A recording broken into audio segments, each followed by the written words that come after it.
sa harapan. Alin dyan? Ano sila mag-iipit? Alin clip? Sa preno? Oo. Ah, yung caliper. Eh, may preno ka naman sa likod, di ba? Hindi gumagana yan. Wala yung ano. Ha? Hindi ko makapit yan. Ah, nalaglag yung ano. Ano ba nalaglag? Yung Over ako eh. Ha? Yung pagpreno ko na, wala na akong maramdaman. Sabi ko, di na ako makakagat. Tapos, Gumagana naman to, sabi ko. gumagana kaso, Wala na, di na ako makakapit. Kaya pinatay ko kagad yung makina. doon tayo sir, sa may waiting shed. Ayun gilid tayo. Gagawan ko ng paraan yung problema mo. Pati nga ha. Baka magawa ng paraan to. Natanggal yung tornilyo lang. Tornilyo to Kasi ito, yan ito, nakakabit yan dito.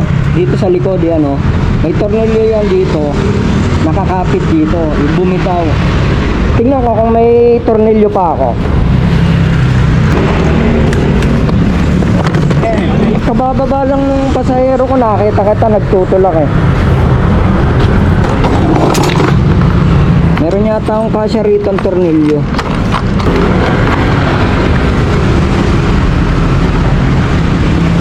Eto. Maluwag yung mga tornilyo mo. Ito, pagka pihit to, wala nang puwersa eh. Hindi kasi yan basta-basta nalalaglag sir kapag tama yung pagkakakabit.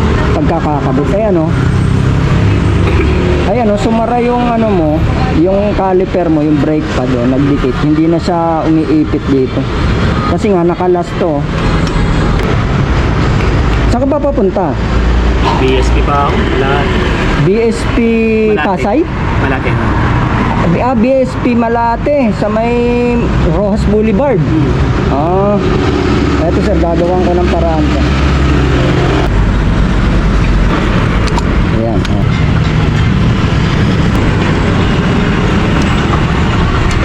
Buti na lang, may tornilyo ako na ka-size. Saan ka pa ba galing? Taytay. Taytay Rizal. Layo mo pa pala eh.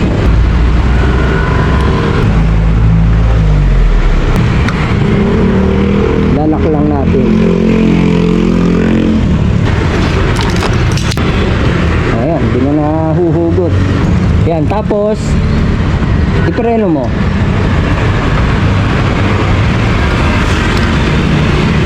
Okay. Sir, gawin mo, testing mo muna para sure tayo na okay na siya. Para habang nandito ako, magagawan ko ng paraan kung may problema pa.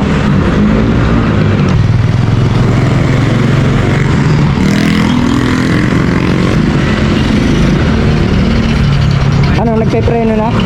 Oo, yan, makakarating ka na sa pupuntahan mo niyan. Anong oras ba yung pasok mo?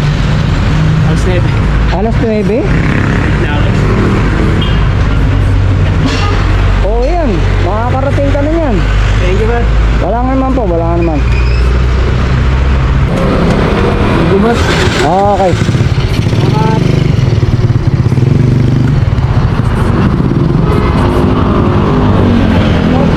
Ako na magliligpit yan.